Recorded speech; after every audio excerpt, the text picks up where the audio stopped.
자, 오늘 말씀 야고보서 1장 2절에서 8절까지 말씀을 같이 읽겠습니다. 교독하겠습니다. 2절부터 8절까지 교독합니다. 내 형제들아, 너희가 여러 가지 시험을 당하거든 온전히 기쁘게 여기라. 이는 너희 믿음의 시련이 인내를 만들어내는 줄 너희가 알미라. 인내를 온전히 이루라. 이는 너희로 온전하고 구비하여 조금도 부족함이 없게 하려 함이라. 너희 중에 누구든지 지혜가 부족하거든 모든 사람에게 후히 주시고 꾸짖지 아니하시는 하나님께 구하라. 그리하면 주시리라. 오직 믿음으로 구하고 조금도 의심하지 말라. 의심하는 자는 마치 바람에 밀려 요동하는 바다 물결 같으니 이런 사람은 무엇이든지 주께 얻기를 생각하지 말라. 함께 두 마음을 품어 모든 일에 정함이 없는 자로다. 아멘. 주님과 친밀히 동행하는 삶을 정말 살고 싶고 또 여러분 모두도 그렇게 살게 되기를 축복합니다. 이렇게 하나님이 허락하신 삶을 살아보니까 그전에는 잘 알지 못해서 소원을 갖지 못했던 것이 주님과 친밀하게 동행하는 것이었습니다. 이제는 오직 한 가지 소원만 있다면 주님과 친밀히 동행하는 거 하나, 그걸 위해서 다른 모든 것을 포기해야 된다 할지라도 놓칠 수 없는 것, 또 절대로 놓쳐지지 않을 것, 주님과 친밀히 동행하는 삶입니다. 여러분들 중에도 주님과 친밀히 동행하고자 하는 갈망이 있으신 분들이 이 자리에 참 많으실 겁니다. 아직까지 그런 갈망이 없이 금요 성령 집회 오신 분들도 있는 줄 압니다만 금요 성령 집회 오신 분들의 상당히 많은 사람들이 주님과 친밀히 동행하는 삶에 대한 갈망 때문에 아주 먼 곳에서부터도 이 금요일 저녁에 여기에 오시는 것 같습니다. 근데 주님과 친밀히 동행하는 데 있어서 우리가 반드시 알아야 할 것이 믿음입니다. 주님은 보이지 않으시고요, 보이지 않으시는 주님과 동행해야 하는 것이기 때문에 믿음이 주님과 친밀히 동행하는 데 결정적인 요소입니다. 그러므로 믿음이 달라져야 합니다. 그리고 믿음은 달라집니다. 똑같은 믿음을 가지고 사는 거 아닙니다. 오늘 이 자리에 있는 여러분들의 믿음이 다 제각기 다르고 여러분의 1년 전의 믿음, 5년 전의 믿음, 10년 전의 믿음이 지금과 다릅니다. 믿음은 어느 형태로 그냥 고정되어 있는 게 아니고 그 믿음이 변합니다. 그걸 믿음이 자란다고 그러고 성숙한다고도 하죠. 여러분들의 믿음이 성숙해지면 주님과 친밀하게 동행하는 일이 자연스러워지고 그리고 그 눈이 뜨이게 됩니다. 근데 믿음이 없기 때문에 주님과 친밀하게 동행하는 일이 어렵게 느껴지고 너무 막연하고 그리고 실감이 잘 안 나는 것입니다. 여러분 중에 예수님을 내가 인격적으로 만나지 못했다거나 주님과 친밀히 동행하는 게 나에게는 아직도 이루어지지 않았다고 생각하는 사람은 믿음 때문입니다. 믿음이 뒷받침이 안 되니까 그렇게 느끼게 되는 거죠. 지난 16년 동안 제가 선언목적교회에 와서 16년 동안 목회를 해오는 세월을 돌아보면 믿음의 변화의 기간이었다고 밖에는 설명할 방법이 없습니다. 믿음은 변합니다. 이번 성령 집회 특히 믿음으로 예수님과 동행하라고 하는 요 시리즈 설교를 하는 기간 동안에 여러분의 믿음도 놀랍게 변화되기를, 그렇게 크게 성장하게 되기를 축복합니다. 우리가 믿음이 성장하려면 두 가지 방식이 있습니다. 하나는 하나님의 역사를 계속 경험하는 것. 그럼 정말 확실한 거죠.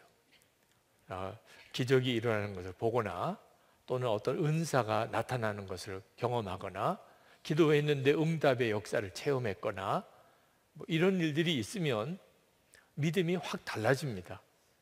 그런 하나님의 역사가 어떤 구체적인 어떤 체험이 분명한 그런 환경 속에서 있는 사람은 뚜렷하게 믿음이 달라집니다. 생각이 달라집니다. 저희 교회가 재정 문제로 인해서 하나님의 다름을 많이 받았지만 그런 재정의 어려움 때문에 재정에 대한 믿음이 굉장히 커졌습니다. 저에게 있어도 그렇고, 한 번은 벌써 10여 년 전입니다. 지방에 있는 어느 교회에 부흥회를 하러 갔었는데, 그때 당시는 제가 어디 부흥회를 가면 장로님들이 부흥회에 응원차 오시는 분들이 계셨습니다. 제가 부흥회를 인도하고 그 교회 형편을 보니까 그 교회가 예배당을 건축하고 부채 문제 때문에 교회가 갈라져 있더라고요. 교회 부채가 많다 보니까 교회 건축을 하자고 한 쪽의 장로님도 좀 부담이 되고, 하지 말자고 한 장로님들도 불만이고, 그래서 교회 분위기가 영 안 좋아요. 그래도 부흥회가 열리고 강사 접대를 해야 되니까 이제 서로 마음이 불편한 장로님들이 같이 식사 자리에 앉으셨어요. 그때 저희 교회 장로님들도 함께 낮 집회 때 오셔서 점심 식사를 같이 하게 됐습니다. 저희 교회 장로님들이 그날 점심 식사를 하면서 그 교회 장로님들에게 뭐라고 이야기를 하시냐면, 그 예배당 뒤에 뒷산이 아주 좋던데 그거 지금 사는 게 좋겠다. 내가 얼마나 아슬아슬한지, 지금 예배당 건축 부채 때문에 장로님들이 둘로 이렇게 갈라져 있는데 그 뒷산 지금 사라. 그거 나중에 교회가 부흥되면 그거 여러 가지 용도로 많이 활용이 될 텐데 지금 살 적기라고. 그래서 제가 장로님들 입을 막을 수도 없고 지금 말은 그냥 쏟아내고 계시니, 지금 무슨 불 지르러 온 것도 아니고 이거 참 수습이 잘 안 되더라고요. 그때 당시에 우리 교회도 엄청난 부채가 있었어요. 네. 그런데 제가 그 이야기를 이렇게 같이 나누면서 그걸 이제 수습하느라고 말을 꺼내서 이렇게 무마시키느라고 아주 진땀을 빼면서도 믿음이 다르다는 생각을 했어요. 그 교회가 뭐 건축 이후로 부채 문제 때문에 갈등이 있어도 우리 교회 부채하고는 비교가 안 돼요. 그런데도 그것 때문에 그렇게 교회가 어렵더라고요. 저희 교회는 부채로 따지면 그것보다도 몇십 배나 더 부채가 많은데도 우리 교회 장로님들은 곧 뒷동산 사야 되겠네, 이렇게 나오시더라고요. 도대체 이 믿음이 어디서 나온 건지 저로서도 정말 놀라울 정도였어요. 항상 어떤 환경에 이렇게 노출되면 그 환경에 자기도 모르게 영향을 받습니다.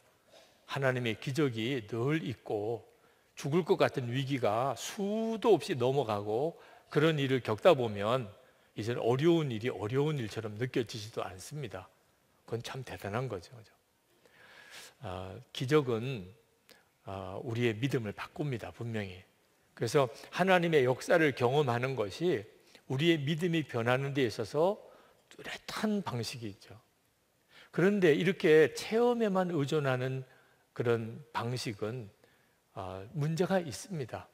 그러니까 어느 쪽은 믿음이 커지는데 믿음이 이렇게 골고루 성숙해야 하나님께서 영광을 받으실 수도 있는데, 어떤 면에서는 믿음이 큰데 어떤 면에서는 전혀 그렇지 않은 영역이 있는 거예요. 예를 들면 무슨 기적을 일어나는 것에 대한 믿음은 있어요. 하나님이 기적을 행하셔, 믿고 순종해 나가면 반드시 하나님이 기적을 이루셔, 이런 믿음은 있습니다. 그런데 고난도 축복이라고 하는 믿음이 또 없을 수도 있어요. 이런 분은 기적만 계속 일어나야 돼. 하나님한테 기도만 하면 무조건 응답하셔야 돼. 그렇지 않으면 오히려 이상하게 느껴지고 좌절이 와요. 이런 분들은 욥의 고난을 이해를 할 수가 없어요. 고난도 축복이다, 이것도 엄청난 믿음이거든요. 그런데 이게 눈에 보이는 것, 내가 체험한 것만 가지고 믿음이 자란 사람은 그 영역에 대해서만 믿음이 커지는 겁니다. 은사를 체험한 사람은 은사에 대한 믿음이 커져 있죠. 그런데 은사에 대한 믿음이 크다고 꼭 이 사람이 원수도 용서하고 사랑하는 믿음도 있는가? 그렇지 않을 수가 있어요. 은사는 굉장히 강한데 용서와 사랑은 또 전혀 못하는 사람도 있습니다. 그러니까 어떤 일을 꼭 체험하고 믿음이 자란 믿음은 균형 있게 믿음이 잘 자라지를 못하는 것에 문제가 있습니다. 또 미혹을 받기도 쉬워요. 체험을 한 것에 의존해서만 믿음이 자란 사람.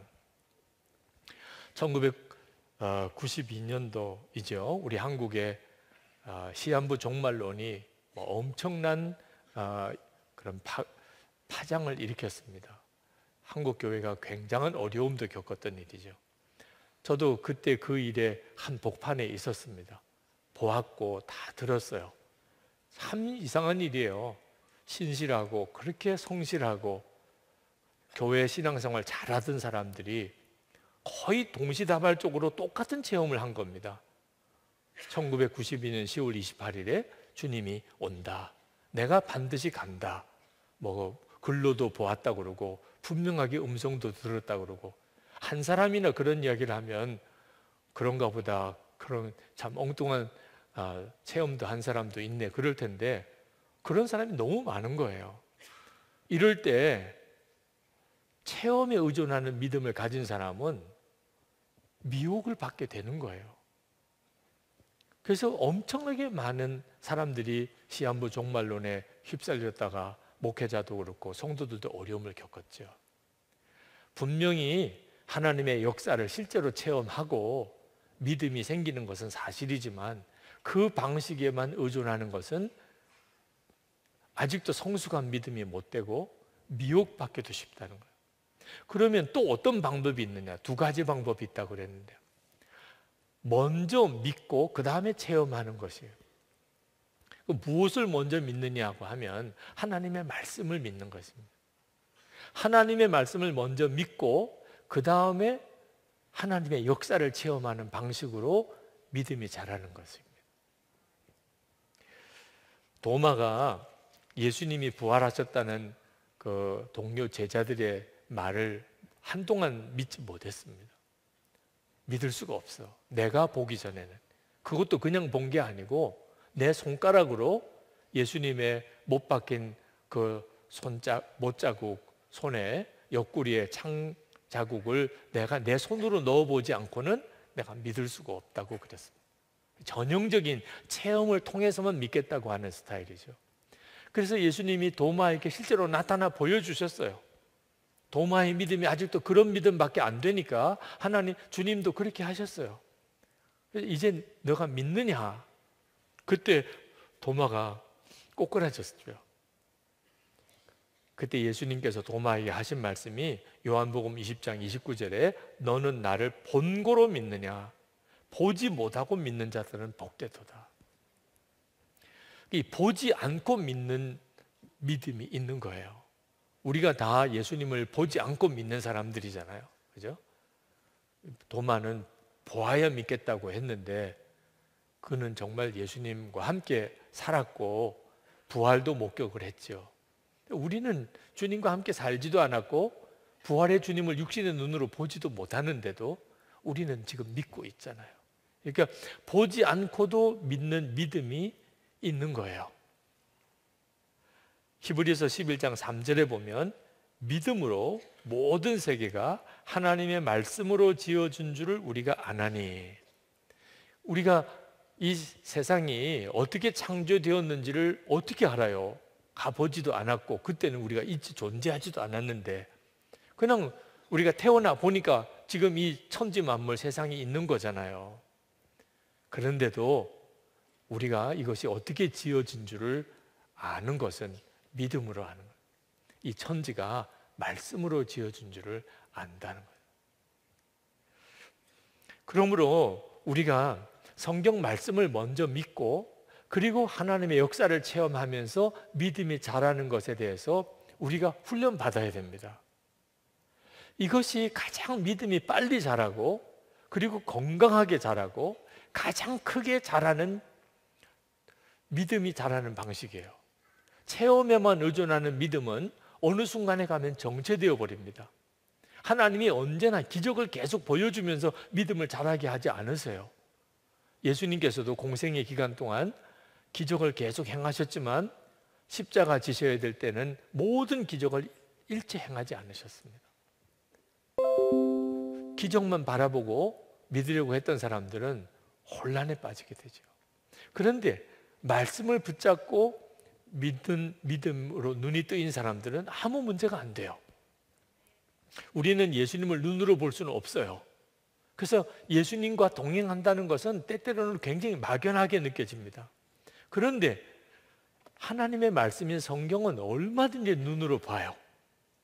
얼마든지 읽을 수 있어요. 그렇죠? 항상 우리가 이 성경의 말씀은 가지고 있을 수 있고 또 읽고 묵상하고 주님의 은혜를 받게 되어 있어요. 그러니까 우리는 예수님을 믿되 결코 막연하게 믿을 이유가 하나도 없어요. 우리에게는 먼저 믿을 수 있는 확실한 말씀을 하나님이 주셨어요. 그래서 먼저 말씀을 믿고 그 다음에 하나님의 역사를 체험하는 방식에 여러분이 반드시 눈이 뜨여야 되고 그 훈련을 받아야 합니다. 하나님이 저에게 믿음을 훈련시키실 때 하셨던 방식이 돌이켜보면 항상 그러셨어요. 말씀을 먼저 깨우쳐 주시고 그때는 그게 믿어지지 않았는데 그 말씀을 붙잡게 하시고 그 다음에 실제로 그것을 체험하게 하셨어요. 고등학교 다닐 때 예수님이 제 안에 계시다는 말씀을 먼저 충격적으로 저에게 들려주셨어요. 저는 상상도 못했어요. 예수님이 내 안에 계시다는. 그런데 말씀이 정말 그렇더라고요. 말씀에 그렇게 기록이 되어져 있어요. 자, 이거 내가 어떻게 하죠? 믿어지지 않는데 하나님의 말씀은 그렇게 기록이 되어 있어요. 그것이 제 마음속에 갈망이 되었어요. 믿어지지는 않았지만 정말 그렇다면 나도 내 안에 계신 주님을 실제로 만나게 해주세요. 내 안에 계신 것을 알게 해주세요. 그게 그때부터 마음의 소원이 됐고, 그리고 하나님은 저를 그렇게 인격적으로 만나주시고 제 안에 계신 것을 알게 하시고 지금 우리 가운데 계신 것도 믿어지게 하셨어요.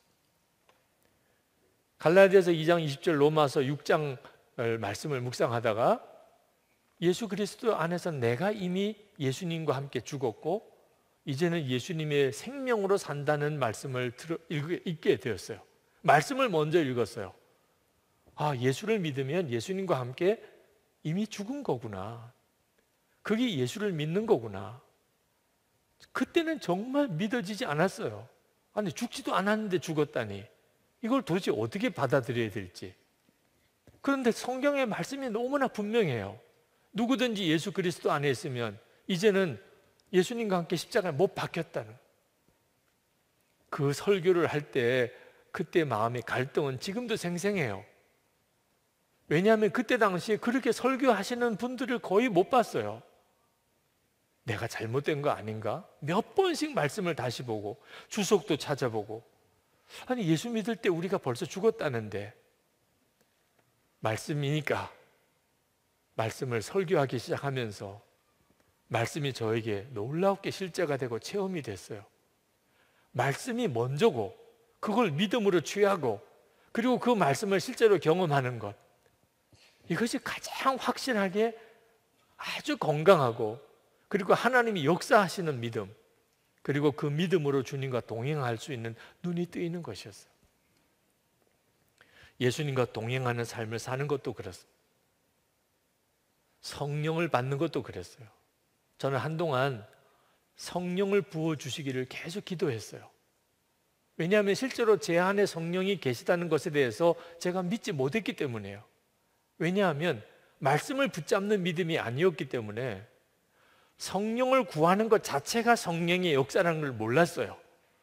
예수님을 주님이라고 부르는 것 자체가 성령의 역사고 하나님을 아버지라고 믿고 기도하는 것이 성령의 역사인 줄을 몰랐어요. 내가 죄를 지으면 그것 때문에 내 속에서 근심이 일어나는 것이 성령의 역사인 줄을 몰랐어요. 몰랐기 때문에 성령을 계속 부어달라고만 기도를 한 거예요.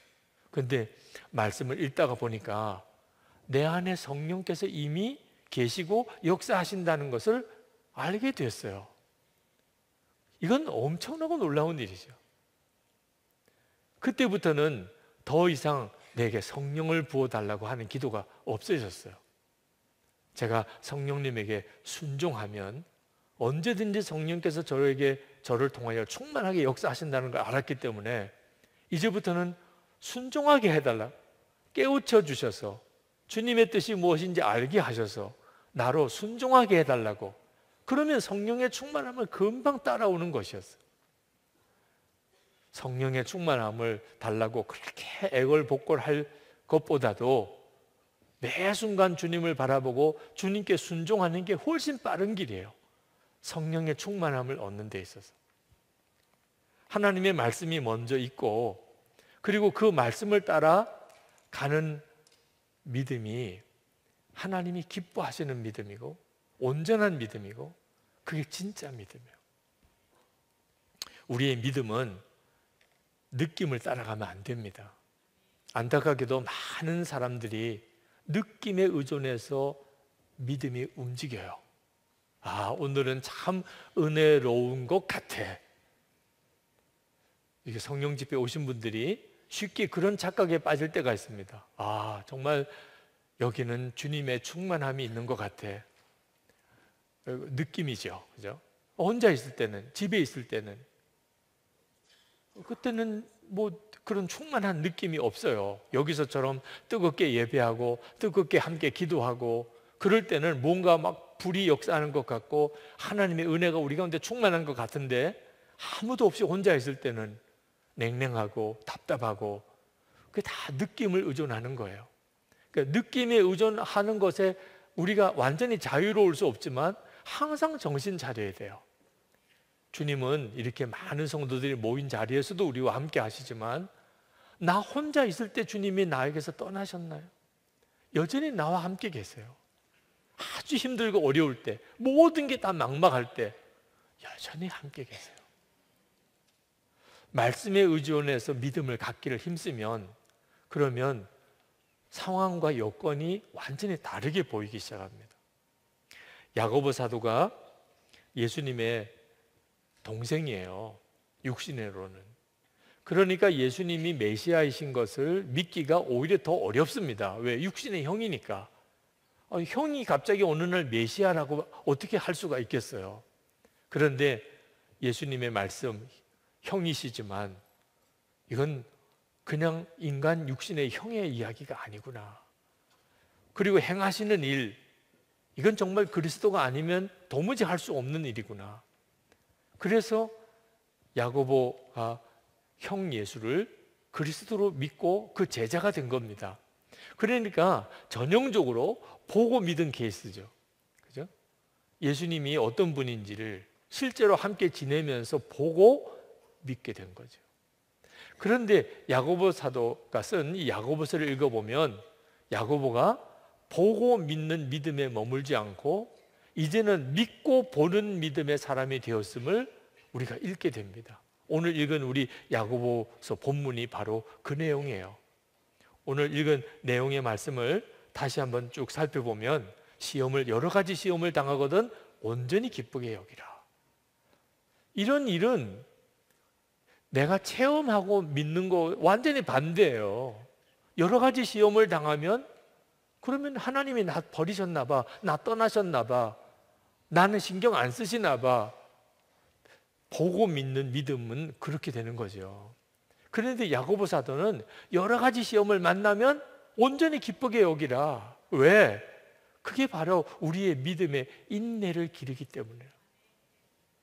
그러니까 하나님이 가장 우리에게서 찾기 원하시는 게 인내인데, 내 인내가 생기는 것을 생각하면 여러 가지 시험이 오히려 기쁘다.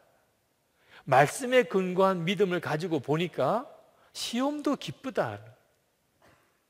여러분, 가정생활 목표를 행복에다가 두면, 그러면 가족들이 다 만족스럽지가 못해요. 나를 행복하게 해주기는커녕 나를 힘들게만 하는 존재라고 느껴질 수 있는 거죠. 그런데 하나님이 나에게 가정을 주신 목표가 나를 거룩하게 하기 위해서, 거룩하게 만들기 위해서 그랬다. 그렇게 하나님의 계획에 눈 뜨고 나면, 그러면 나를 힘들게 하는 가족 일이 있다 하더라도 감사하게 돼요. 그 때문에 내가 하나님 앞에서 더 온전케 됐으니까. 그 남편, 아내, 또 부모님과 자녀 때문에 내가 더 기도하게 되고 하나님 앞에 더 매달리게 되고 나 자신을 더 돌아보게 되었으니, 주여, 이런 남편을 준 것, 이런 아내를 준 것을 감사합니다. 그렇게 될 수 있는 거예요. 말씀에 의해서 눈이 새롭게 열리고 나면 내 상황 전체가 달라지는 거예요. 여러분, 야고보 사도의 이 권면을 한번 가만히 하나하나 살펴보시면 이게 바로 먼저 말씀을 붙잡고 믿고 그 다음에 체험하는 것이구나 하는 것을 알게 됩니다. 첫 번째가 시험을 당해도 기뻐하라. 백부장 선교사 가명입니다. 그 중동에서 사역하시는 우리 선교사님 팀의 팀장이신데, 그 백부장 선교사님이 한나오 사역 복음 선교선이었던 그 아직도 복음이 전해지지 않은 그런 나라, 그 아주 작은 항구들마다 찾아가서 거기서 그 배를 통해서 복음을 전하고 전도도 하고 말씀도 가르치고 하는 사역을 하던 우리 한국 복음 선교선 한나오라는 선교선이 있었는데, 그 사역을 하실 때예요. 그분이 인도네시아 남아시아 쪽에 가서 사역을 하시다가 한국으로 돌아오는 길에 태풍을 만나게 됐습니다. 그 태풍 때문에 배 엔진이 꺼져 버렸어요. 배는 정말 요동을 치고 있는 형편에 엔진 시동은 걸리지도 않고 꼼짝없이 죽었다는 생각이 들었어요. 그 배에 함께 있던 모든 선교사님들이 다 그냥 바닥에 쓰러졌어요. 이제는 그냥 정말 죽음만 기다린 그럴 상황, 여러분 한번 상상을 해보세요. 태풍은 만나고 배 엔진은 꺼지고. 그때 백부장 선교사님 마음에 우리가 이렇게 죽더라도 하나님께 마지막 예배라도 드려야 되지 않겠냐. 대책도 없고 상황은 완전히 절망이지만, 그러나 그래도 우리가 선교사인데 우리가 할 일이 있다, 그런 마음이 강하게 들더라는 거예요. 그래서 다들 완전히 그냥 기력도 다 상실되고 의욕도 다 없고 소망도 다 없는 그런 상황에서 백부장 선교사님이 그 요동치는 그 선실에서 찬송 인도를 시작을 했습니다. 우리 하나님께 정말 예배합시다. 그렇게라도 하고 마지막 순간을 맞더라도 해야지. 그래서 이제 찬송을 부르기 시작을 했는데, 처음에는 혼자 부르셨대요. 근데 찬송을 이렇게 부르다 보니까 쓰러져 있던 선교사님들이 한 분 한 분 일어나서 같이 찬송을 따라 부르시더래요. 처음에는 그렇게 따라 부르는 정도쯤 부르다가 찬송이 2번 부르고 3번 부르면서 그 다음에는 막 찬송이 외침이 되다. 목이 터져라고 찬송. 여러분, 그 상황 대략 상상이 드십니까? 처음에는 정말 말도 안 되는 일이었어요. 그 절망적인 상황 속에서 그렇게 뜨겁게 찬송이 나올 수가 없는 상황인데, 한번 찬송의 문이 터지기 시작하니까 뜨겁게 찬송이 되기 시작하더래요. 그리고는 기도를 하는데 불과 같은 기도가 되더래요. 언제 그렇게 낙심이 됐고 절망이 됐냐 싶을 정도로. 그리고 참 기적과 같이 엔진이 다시 가동이 되고, 여전히 상황은 한국으로 돌아올 수 있을까 하는 상황이 가능성이 극히 적은 상황이었지만, 일단 하나 달라진 것이 다들 그렇게 밥을 많이 먹게 되더라고요. 그래서 한국에 도착했을 때 완전히 식량이 완전히 바닥이 날 정도로 그렇게 밥을 많이 먹는다는 것은 마음속에 믿음의 힘이 커진 거죠. 믿음의 힘이 커지니까 희망도 생기고, 그리고 식욕도 돌아오게 되는 거죠. 여러분, 하나님의 말씀은 우리를 절망 가운데서도 찬송하게 하고 예배하게 하고 기도하게 합니다.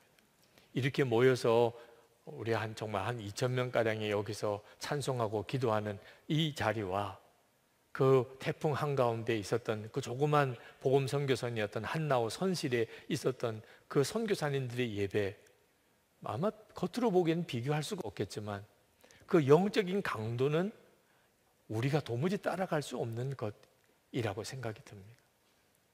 하나님의 말씀이 우리의 믿음을 먼저 일으켜요. 그리고 그 다음에 하나님의 역사를 경험하게 되는 거예요. 두 번째는 고난과 시험이 계속 될 때 그게 인내를 훈련하는 것임을 알라는 것입니다. 4절에 인내를 온전히 이루라. 이는 너희로 온전하고 구비하여 조금도 부족함이 없게 하려 함이라. 여러분, 저에게도 그렇고 여러분에게도 그렇고 지금 우리에게 가장 필요한 것, 마지막에 하나님 앞에 섰을 때 그때 주님께 드려야 할 수 있는 게 뭐냐면 인내의 믿음이에요. 기다릴 줄 아는 겁니다. 하나님의 역사가 내게 임할 때까지 하나님의 약속을 붙잡고 낙심하지 않고 기다리는 훈련. 대부분은 이 인내가 없으니까 중간에 다 무너지는 겁니다. 하나님 기뻐하는 뜻대로 시작을 했다가 끝까지 못 가는 거예요. 우리에게 가장 부족한 것이 약속을 믿고 기다리는 것을 못하는 겁니다. 항상 우리는 눈으로 보여야 비로소 마음이 안심을 해요. 눈에 보이지 않으면 계속 마음이 뒤집어지는 거예요. 이것을 주님은 훈련시키기를 원하시는 거예요. 인내를 키우시려는 거죠. 주님이 보이지 않는다고 우리와 함께 계시지 않는 게 아닙니다.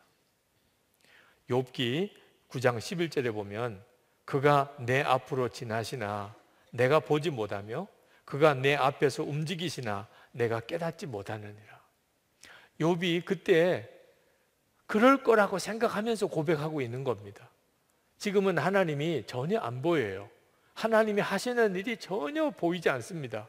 그러나 하나님은 움직이실 것이라고 욥은 믿어요. 그래서 그렇게 고백을 하는 거죠. 지금도 마찬가지입니다. 여러분의 형편이 하나님 떠나셨나 봐. 하나님은 어떤 사인도 안 주시네. 하나님은 어떤 응답도 내게 안 주시네. 이런 상황 속에 여러분이 있어도 그렇지가 않습니다. 여러분이 영적으로 무감각해져서 그게 보이고 느껴지지 않을 뿐이지 주님은 여러분과 함께 역사하고 여러분을 인도하고 여러분을 지키고 계세요. 우리가 하나님이 그 역사를 온전히 이루실 때까지 믿음으로 기다리면 반드시 하나님의 역사를 보게 됩니다. 근데 문제는 그게 안 되니까 중간에 그만 꺾어져 버리는 거예요. 이사야 선지자가 이사야 30장 21절에 너희가 오른쪽으로 치우치든지 왼쪽으로 치우치든지 내 뒤에서 말소리가 내 귀에 들려 이르기를 이것이 바른 길이니 너희는 이리로 가라 할 것이며. 성경이 분명히 그렇게 말씀하셨어요. 우리가 갈 때 내 눈으로는 주님이 보이지 않지만 주님이 말씀으로 이리로 가라, 왼쪽으로 가라, 오른쪽으로 가라 그렇게 말씀하실 거라는 거예요.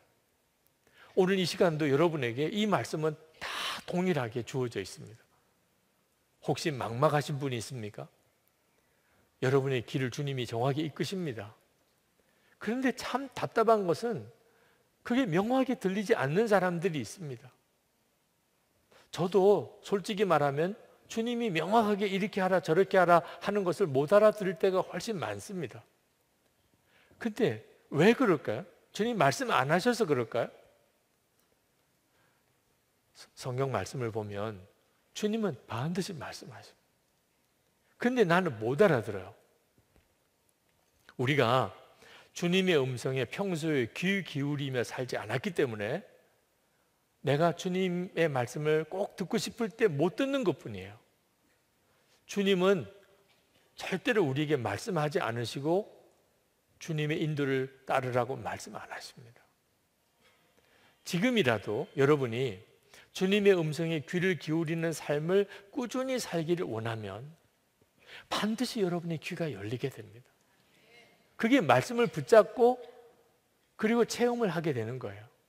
주님은 지금도 나에게 분명히 알아듣게 말씀하신다. 엘리야가 크게 낙심을 했을 때 그때 엘리야가 하나님의 뜻을 알고 싶었어요.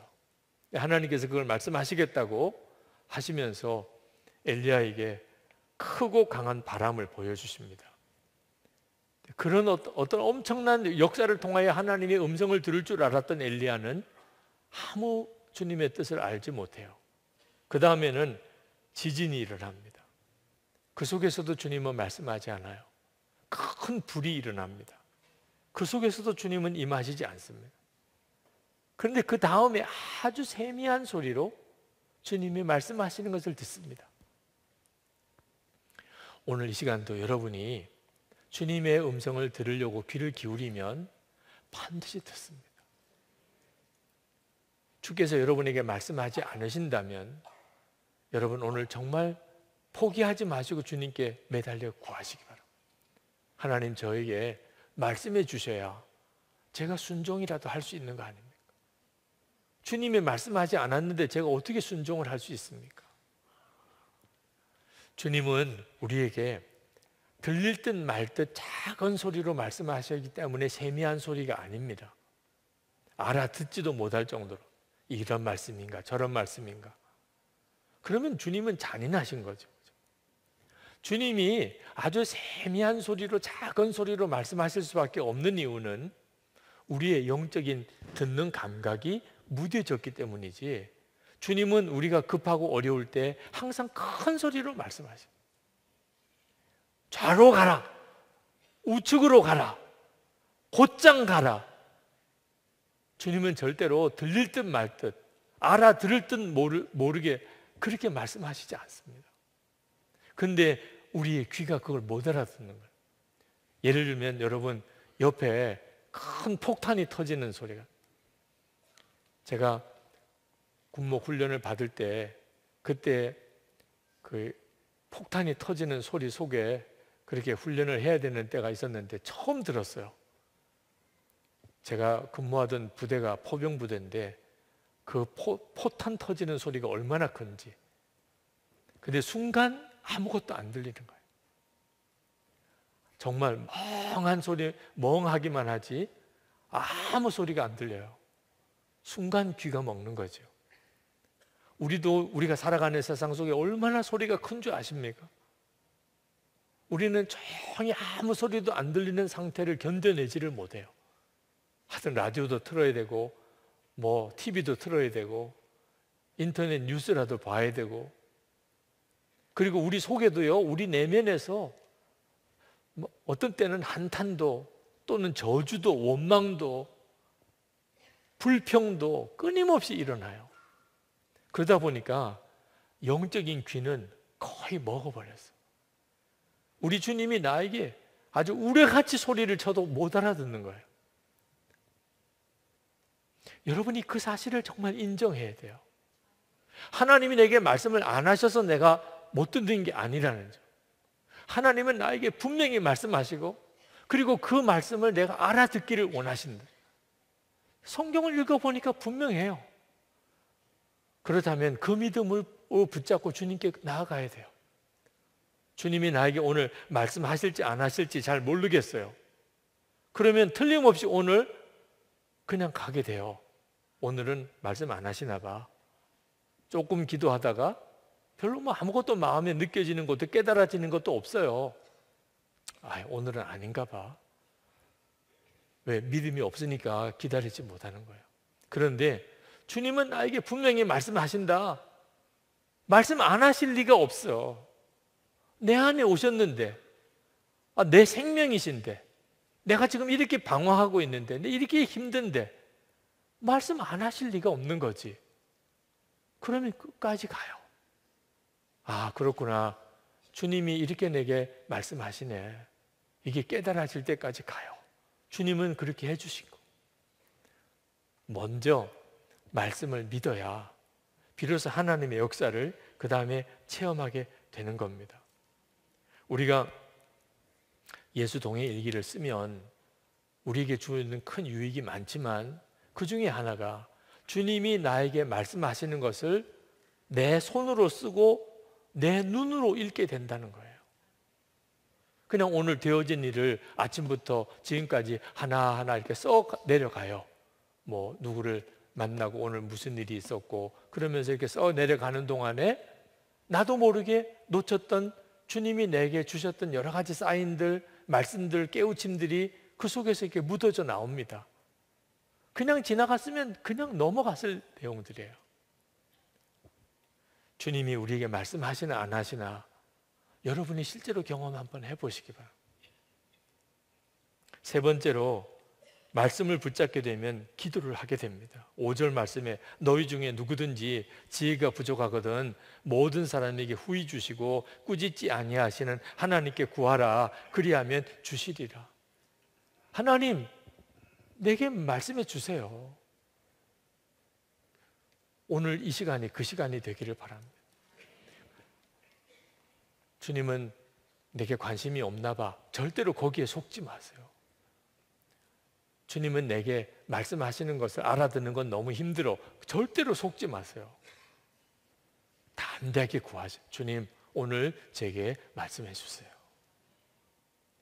여러분이 하나님 앞에 나가서 기도할 때 말을 막 유창하게 하는 기도를 꼭 해야만 기도가 아닙니다. 하나님이 원하시는 것은 그냥 주님 앞에 아무 말 없이도 그냥 주님만 바라보고 있는 것 자체가 기도예요. 여러분이 주님의 응답을 받고 인도하심을 받고 주님을 실제로 체험하는 기도를 드리라고 그래서 계속 뜨겁고 강하게만 기도하라는 게 아닙니다. 저는 어릴 때부터 기도가 굉장히 힘든 거라고 생각을 했어요. 왜냐하면 그때 제가 경험했던 기도는 다 정말 초인적인 기도예요.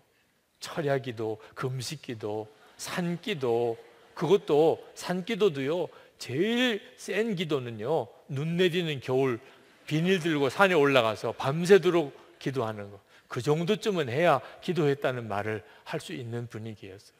그러니까 제가 어릴 때 기도는 거의 도인들이나 하는 거예요.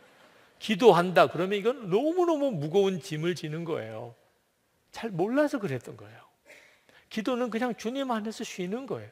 예수님께서 겟세마네 동산에서 나와 함께 깨어 있을 수 없더냐, 내 곁에 앉아서 나와 함께 깨어 있으라.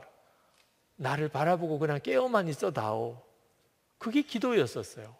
그리고 실제로 그런 기도 속에서 주님은 진짜 저를 회복시키고 또 회복시키고 주님의 말씀을 듣는 귀 열어주시고 주님이 정말 놀라우게 하셨어요. 오늘도 여러분들이 정말 주님을 신뢰함으로 한번 나가보시기 바랍니다. 그리고 그렇게 기도를 할 때 반드시 믿음으로 구하라는 거예요. 6절에 오직 믿음으로 구하고 조금 더 의심하지 마라. 여러분, 영적인 침체에 빠질 때가 있습니다. 꼭 해야 되는데 깨달았어요. 그런데 실제로는 안 돼요. 기도해야 되는데, 성경 읽어야 되는데, 성질 부리지 말아야 되는데, 내가 좀 더 웃어야 되는데, 운동도 꾸준히 해야 되는데, 그거 먹지 말았어야 되는데, 항상 우리들 속에 이런 어떤 좌절이 있어요. 생각은 분명히 드는데 그런데 안 되는 거예요. 몸이 따라주지 않는 거예요. 완전히 무언가 나를 꼭 묶고 있는 것 같고 수렁에 팍 빠져 있는 것 같아요.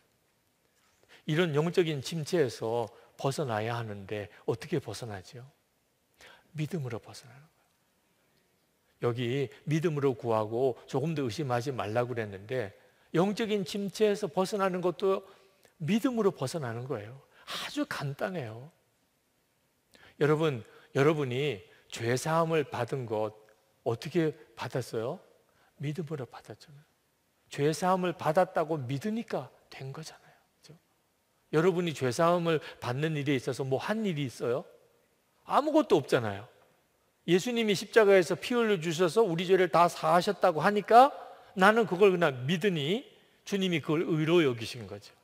할렐루야. 이렇게 간단하게 속죄함을 받았잖아요. 여러분, 속죄함을 받는 게 힘들까요? 영적인 침체에서 벗어나는 게 힘들까요? 속죄함을 받는 게 훨씬 힘든 거예요. 죄는 내가 지었는데 그 죄가 깨끗하게 씻음을 받는 일이 얼마나 어려워요. 불가능하죠. 근데 영적인 침체에서 벗어나는 거야? 거기에 비하면 아주 간단한 일이죠. 그런데 우리는요, 속죄함에 대한 은혜는 아주 쉽게 믿음으로 취하면서 영적인 침체에서 벗어나는 일은 좀처럼 해결을 못해요. 왜? 그건 내 노력으로 해결해 보려니까 그런 거죠. 여러분, 예수님이 우리를 속죄함을 주신 거나 우리를 승리하게 하신 거나 우리를 거룩하게 하시는 거나 다 전적으로 주님의 은혜예요. 그건 전적으로 주님이 하신 거예요. 우리가 할 일은 그냥 믿는 거예요. 믿음으로 받아들이면 되는 거예요. 그건요, 아무것도 안 하고 가만히 있으면 된다는 뜻은 아닙니다. 믿음으로 취하라고 하는 말은 가장 먼저 고백부터 달라져야 된다는 거예요. 믿으니까 고백이 달라지는 거예요. 전에는 안 돼, 힘들어, 못 살겠어, 죽겠어, 나는 끝이야, 짜증나. 그게 그대로 믿음인 거예요. 그게 영적인 침체에 빠진 사람의 전형적인 특징이에요. 그 사람은 다른 것 무엇보다도 완전히 믿음이 무너진 거예요. 그런데 내가 이젠 주님이 나를 일으키실 거다, 주님이 나를 회복시키신다, 이게 믿어지면 그 다음에는 믿음의 말로 바뀌어야 되는 거죠. 나는 여전히 주님이 나를 사랑하셔, 주님이 나를 반드시 일으키셔, 이미 십자가에서 문제는 끝났어, 더 이상 마귀는 나를 사로잡을 수가 없어, 예수님께서 나를 반드시 붙잡고 계셔, 절대로 나를 놓칠 리가 없어. 그게 내가 믿는 거예요. 그걸 노력이라고 할 수 있나요? 내가 믿음으로 고백이 달라지면, 그러면 내 속에서 역사가 달라져요. 로마서 10장 10절에 사람이 마음으로 믿어 의에 이르고 입으로 시인하여 구원에 이른대. 마음으로 믿지만 반드시 입으로 시인해야 한다는 거예요. 제게도 믿음이 휘청거리는 순간이 수도 없이 많이 일어납니다. 정말 어떤 때는 저 자신이 비참할 정도예요. 근데 한 가지 감사한 것은 그 믿음으로 다시 일어날 수 있는 눈이 뜨인 거예요.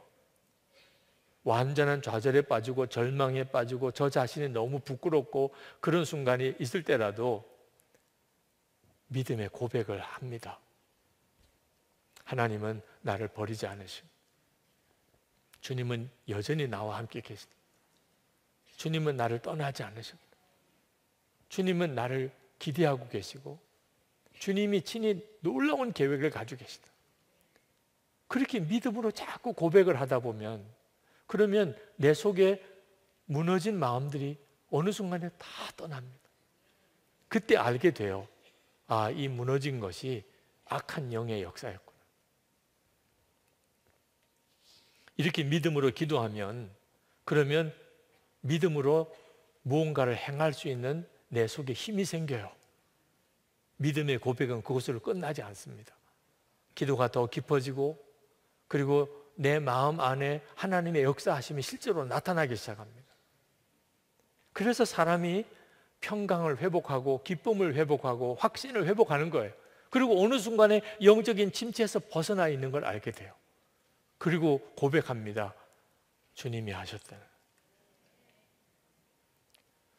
오늘 이 시간에 여러분, 주님이 정말 함께 계시는 것이 느껴지는 사람이 있고 그렇지 않은 사람도 있을 거예요. 근데 여러분, 속지 마세요. 주님이 함께 계시고 안 계신 거는 느낌에 좌우되는 게 아닙니다. 말씀을 붙잡아야 돼요.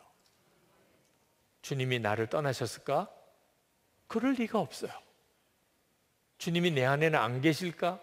그럴 수가 없어요. 그러면 내가 오늘 여기 와 있다는 걸 설명할 방법이 없어요. 예수님이 주님이시란 거, 하나님이 아버지시라는 믿음이 내게 여전히 있어요. 성령의 근심도 내가 느껴져요. 그래서 회개도 하게 되는 거죠. 이 일을 성령님이 아니시라면 뭐라고 설명을 해요? 느낌은 완전히 나는 버림받은 것 같고, 내게는 더 이상 소망도 없는 것 같고, 나는 도무지 침체에서 벗어날 길이 없는 것 같은데 전혀 그렇지가 않습니다. 영적인 상황은. 여러분이 다시 말씀을 붙잡고, 그리고 기쁨으로 주님 앞에 나아가고, 그리고 기도의 걸음을 한 걸음 더 디뎌 나아가면 그때 전혀 뜻밖의 하나님의 역사를 경험하게 됩니다. 은혜를 체험할 때 많은 사람들이 거의 비슷한 경험을 해요. 어느 순간이 오기 전까지는 완전히 낙심한 상태였어요. 기도도 전혀 안 되고. 그런데 한순간에 갑자기 그렇게 마음이 뜨거워지고 눈물이 쏟아지고, 그리고 마음에 확신이 들고, 한순간에 바뀝니다. 오늘도 여러분 가운데 그 은혜의 역사가 있기를 축복합니다. 하나님께서 오늘 뚜렷하게 우리를 말씀으로 우리를 이끄시기를 원합니다. 그리고 이 일을 끊임없이 훈련하시기 바랍니다. 그리고 이것을 꼭 여러분 기록해 보시기 바랍니다. 말씀으로 하나님 여러분에게 믿음을 주시고 그 말씀으로 붙잡은 믿음을 가지고 실제로 내가 그 말씀이 성취되어지는 경험을 했던 것들을 여러분 그 자체의 경험을 놓치면 안 됩니다. 그리고 그것이 쌓여 들어가게 되면 그게 믿음의 용사가 되는, 그리고 주님과 정말 친밀히 동행하는 실제적인 삶을 살게 되는 것입니다. 이 시간에 우리 찬양하고 함께 기도하겠습니다. 모든 상황 속에서 찬양하겠습니다.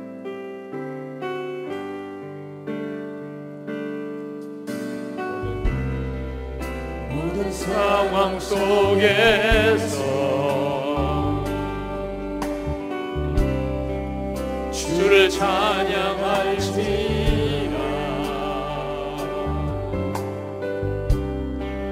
주는 너의 큰 산을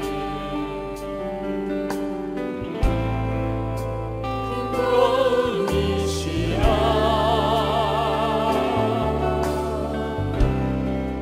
주의 얼굴 구할 때 주의 영을 구사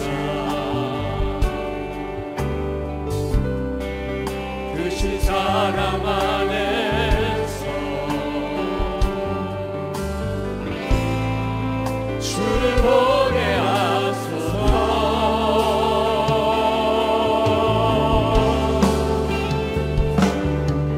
내 영혼이 확정되고 확정되어 싸우니 믿음에 흔들어 주를 바라봅니다. 내 영혼이 확정되고 확정되어 싸우니 믿음에 흔들어 주를 바라봅니다. 내 영혼이 확정되고 확정되었사오니 내 영혼이 확정되고 확정되어 싸우니 믿음에 흔들어 주를 바라봅니다. 내 영혼이 확정되고 확정되어 싸우니 믿음에 흔들어 주를 바라봅니다. 주를 찬양할 때 주를 찬양할 때 주의 나라 이미 임했네. 주의 영원한 나라 보게 하소서.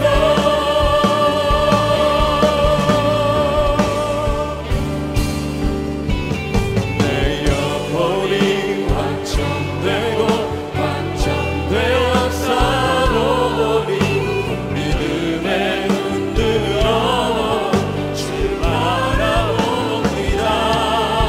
내 영혼이 확정되고 확정되어 싸우니 믿음에 흔들어 주를 바라봅니다.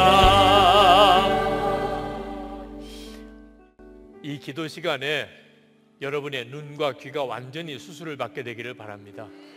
하나님, 더 이상 육신의 눈으로 보고 육신의 귀로 듣는 것으로 전부라고 생각하지 않게 해 주옵소서. 주님, 눈을 떠서 보게 하소서. 진짜 주님의 역사를 보게 하소서. 귀가 열려 주님의 음성을 듣게 하소서. 정말 들어야 될 주의 말씀을 듣게 해 주옵소서. 우리 주여 부르짖고 기도하겠습니다. 주여! 할렐루야. 그거 놀라우신 하나님 하나님 가슴은 우리 가운데 거하여서 하나님 눈이 트이고 귀가 열리게 해주시기를 원합니다. 하나님 본다고 하나님 말하지 않고 하나님 듣는다고 하나님 말할 수 없습니다. 아버지 하나님께서 보여주세요. 보는 거예요. 주님께서 들려주셔야 듣는 것이고 오늘 이 시간에 하나님의 역사하심과 주의 놀라운 은혜가 우리 가운데 그렇게 충만하게 임하게 되기를 원합니다. 나의 주 나의 하나님 사모하며 하나님 갈망하며 주의 앞에 나와 기도합니다. 하나님의 크고 놀라운 하나님의 은혜와 하나님의 역사로 하나님 우리 온전히 사로잡아 주시기를 원합니다. 하나님 말씀이 이끌어가는 삶 되기를 원합니다. 말씀으로 믿고 나가게 되기 원합니다. 아버지 하나님 주님 앞에 모든 사랑하는 성도들이 하나님과 귀를 하나님 주를 고쳐주시기 원합니다. 하나님의 역사하심을 분명히 체험하고 가게 되기를 원합니다. 하나님의 은혜로 도와여 주시기를 원합니다. 그신 하나님의 역사를 하나님 붙들어 주셔서 하나님의 놀라운 은혜로 도와여 주셔서 아버지 하나님 말씀을 배우게 하소서. 하나님의 역사하심을 습관해 주시고 하나님의 크신 은혜로 도와여 주시고 하나님의 놀라운 역사를 도와여 주시기 원합니다. 나의 주 나의 하나님 오늘도 하나님 주의 사랑하는 성도들 하나님께서 일일이 사로잡아 주시고 하나님의 성령의 역사하시고 하나님 말씀의 은혜와 하나님의 성령의 수술이 저들에게 놀랍게 임하게 되기를 원합니다. 하나님의 크신 은혜로 주님 붙들어 주시고 사로잡아 주시기를 원합니다. 주 예수님 들어주소서.